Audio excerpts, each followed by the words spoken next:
Hello and welcome. Today, I would like for us to talk about corporate entrepreneurship. It's not always the case where you would start a business on your own. However, working for a corporation, working for the government sometimes encourages you to create a culture that is entrepreneurial, a culture that is innovative, that is creative in serving the constituencies or the audience or the people that you are serving at any given time. So that's what we mean by corporate entrepreneurship. Now we're seeing that there's actually a lot of interest in entrepreneurship within specific businesses or organizations. This increasing social interest of doing your own thing sometimes helps employees to be more engaged, be more motivated. The entrepreneurial spirit is critical for innovation and growth in any specific industry where you are employed as a corporate leader, as a manager, as a department supervisor, and so on. The hyper competition forces focus on product productivity and cost could be driving this interest in corporate entrepreneurship as well.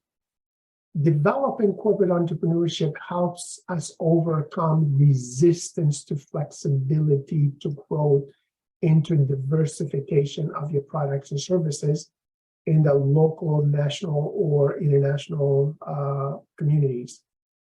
Entrepreneurial endeavors can consist of several key elements, including new business venturing, organizational innovativeness, self-renewal, and finally being proactive in developing certain services before the audience becomes aware that they actually need it.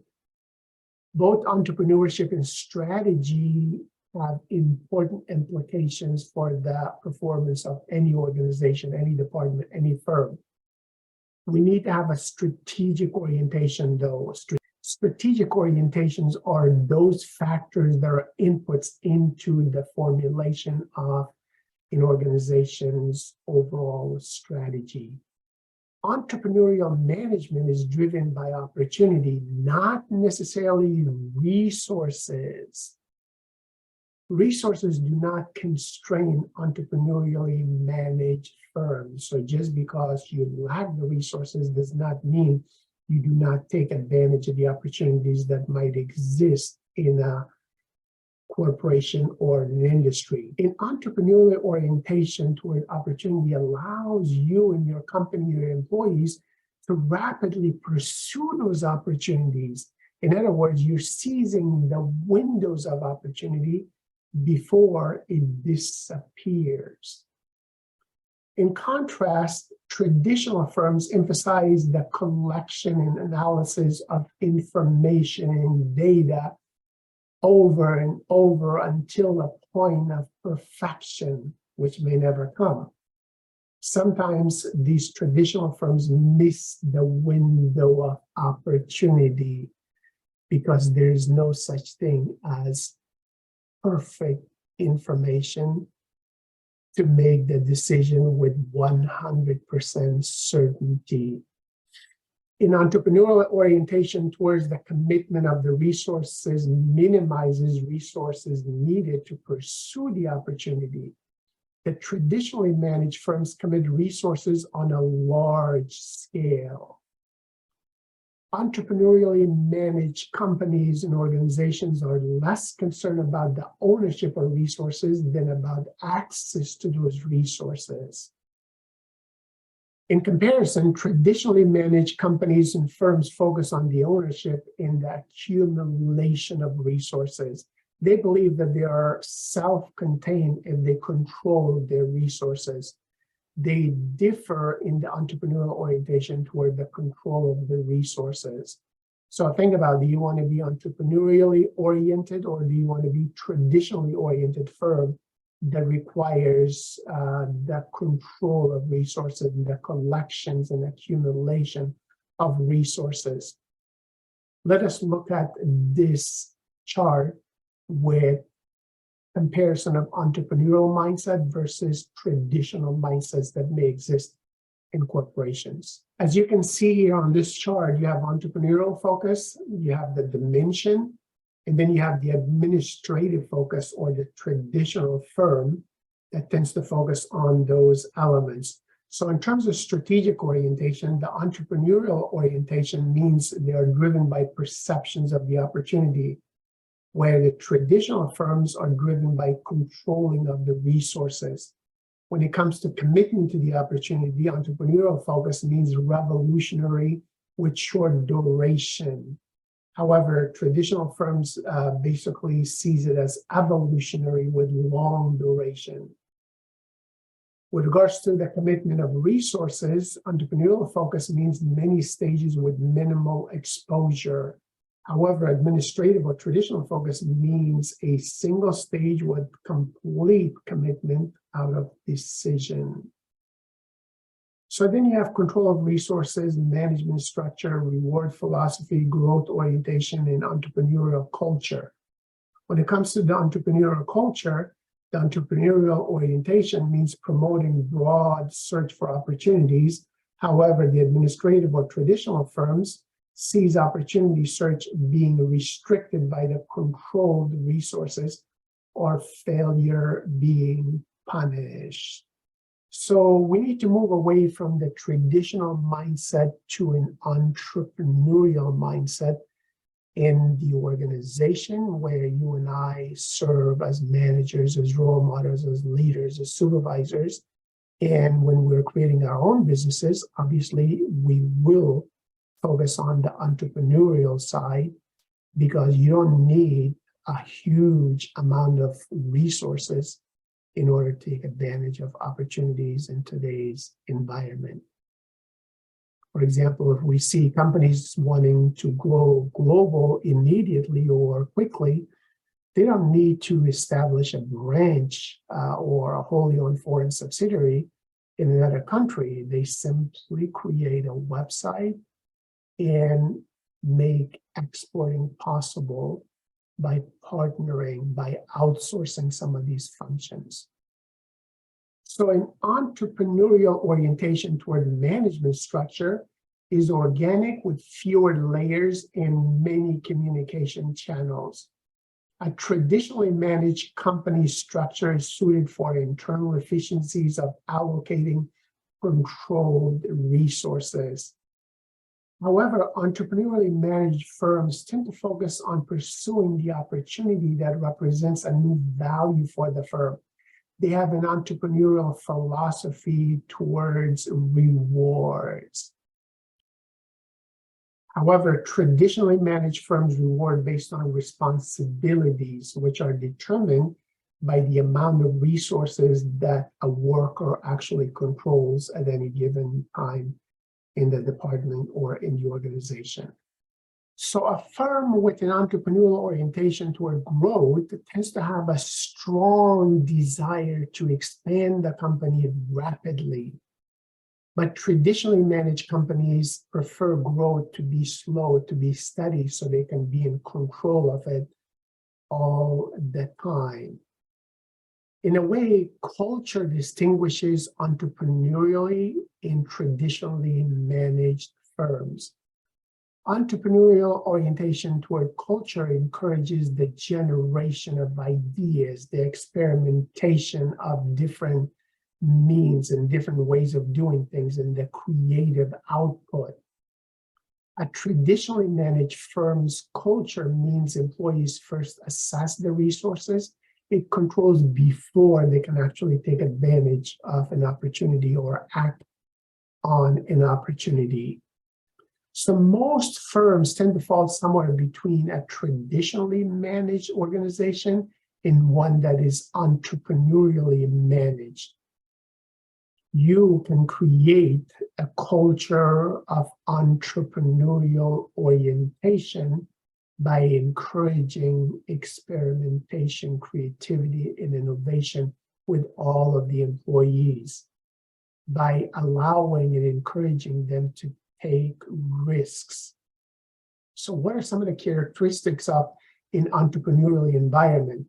The characteristics of entrepreneurial environment could include organization operating on frontiers of technology, where new ideas are encouraged, where trial and error is encouraged, where failures are allowed, where no opportunity parameters exist for employees, where resources are available and accessible by everyone. There's a multidisciplinary teamwork approach. There's a long-term focus or horizon, volunteer programs for specific projects. There is appropriate reward, so those who are innovative, risk takers, and creative get more rewards. And sponsors and champions are available to encourage, to coach, and to support you.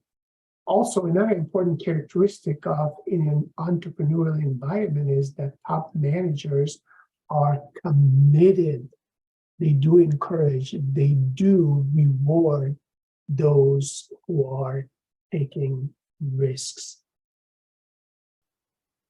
So what are the leadership characteristics of corporate entrepreneurs? Well, a corporate entrepreneur understands the environment, first of all. She or he must be a visionary person, a person that dreams greater dreams. The corporate entrepreneur leader must be flexible, and he or she should create management options. They encourage teamwork using a multidisciplinary approach among workers of similar interests that want to pursue an opportunity. Corporate entrepreneurs encourage open discussions among employees. They have an openness mindset because openness leads to a strong coalition of supporters. A corporate entrepreneur must be persistent to make a new venture successful without falling to the paradox of escalation commitment. If you see something is not working, facts are showing that, then obviously quit it. Say it's not going to work. There's no reason to add more resources. Nonetheless, you need to do all of this without discouraging entrepreneurship. Make every failure an opportunity to learn and to apply to future ventures.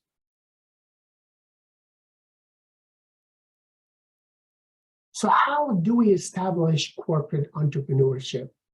One of the first steps is to secure the commitment of organizational leaders, the founders, the top influencers in the organization.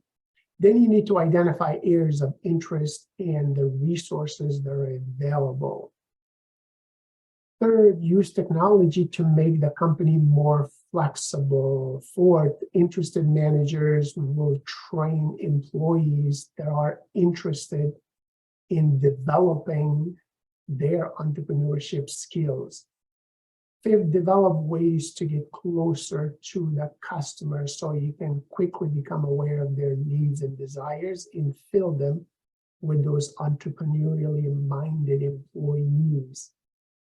Next, learn to be more productive with fewer resources. In other words, resources should never restrict you from performing and meeting the needs of your customers. And finally, allow successful units to grow and expand and unsuccessful ones to be eliminated or start a new venture that will hopefully work. Academic research points to the fact that new ventures that did start within a corporation performed worse than those that started independently. And the reasons were the fact that the corporation lacked long-term commitment. They did not provide the freedom for employees and managers to make decisions, and it was a constrained environment where permission had to be asked and control had to be given. However, there have been many successfully implemented corporate entrepreneurship programs. For example, 3M allows employees to devote a certain percentage of their time to independent projects. The most successful being Post-it notes, which all of us have been using for years and years now. in a variety of different colors, right? So 3M is a good example of innovation and creativity in intrapreneurship within the organization or corporate entrepreneurship. Keep in mind that problems are not insurmountable. In implementing corporate entrepreneurship do lead to new products, to growth, and to new corporate environments and culture within the organization. Sometimes initiatives fail to achieve their objectives and they need to be terminated. That's okay. This represents an opportunity to learn and to avoid the same mistakes in the future. So people using a dual process model of coping with negative emotions do recover more easily. The dual process requires oscillating between two alternative approaches to loss orientation and restoration orientation. The loss orientation focuses on the loss event to create an account of the failure. Why did we fail and what can we learn from it? On the other hand, a restoration orientation uses distraction to focus energy on other problems. There are some practical implications for the dual process. First of all, knowledge that the feeling of loss or normal can actually reduce feelings of being shameful or being embarrassed. Second, realizing the psychological and physiological outcomes caused by the loss are actually symptoms can reduce the secondary source of stress and assist with the choice of relevant treatment for the person. Third, there is a process of recovery from a failure to learn, which offers some comfort that feelings of loss will soon diminish. In other words, time heals all wounds, right? Four, the recovery and learning process can be enhanced by use of the dual process model of coping with negative emotions. And finally, recovery from loss offers you the opportunity to learn more about entrepreneurship. Regardless of success or failure, the key is to learn from every adventure in entrepreneurship and apply the lessons to the next venture you take on. In all cases, obviously, do it in an ethical and socially responsible manner. Always have a code of ethic that you will not cross what is considered illegal or irresponsible or unethical in any of your entrepreneurial ventures.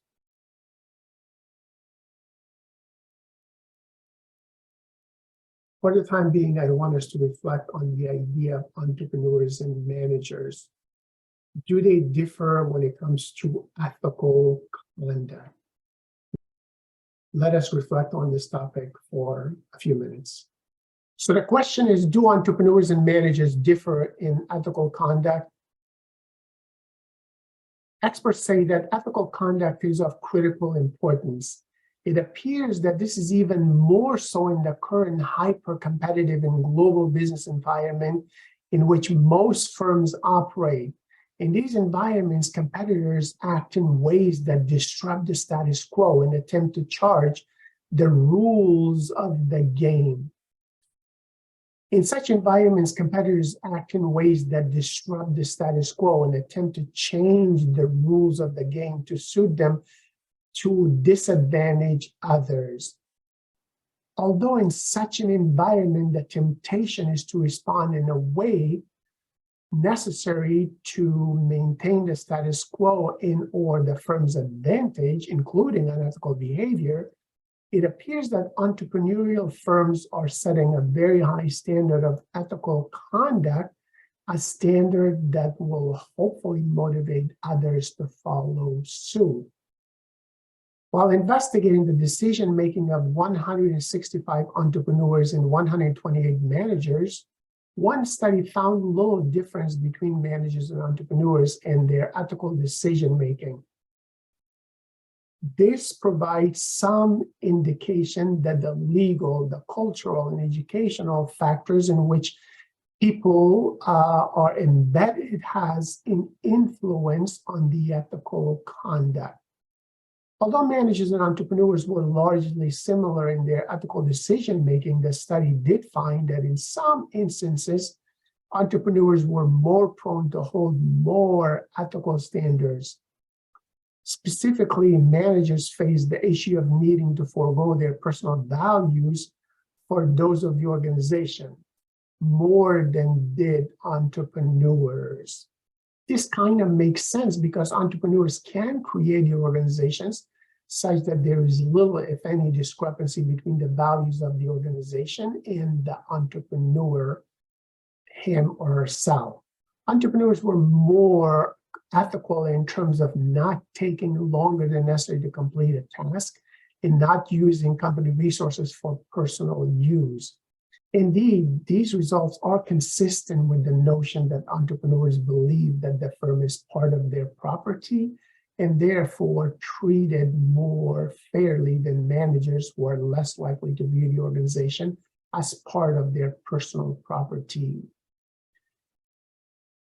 Consistent with the perspective is the prescription that by providing greater equity share for managers, they're more likely to see the firm as their property and act more ethically as a result.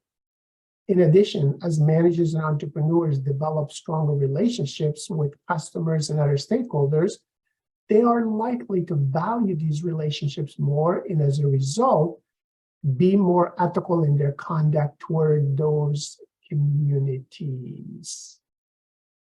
So entrepreneurs do seem to hold high ethical standards as corporate entrepreneurs in the workplace.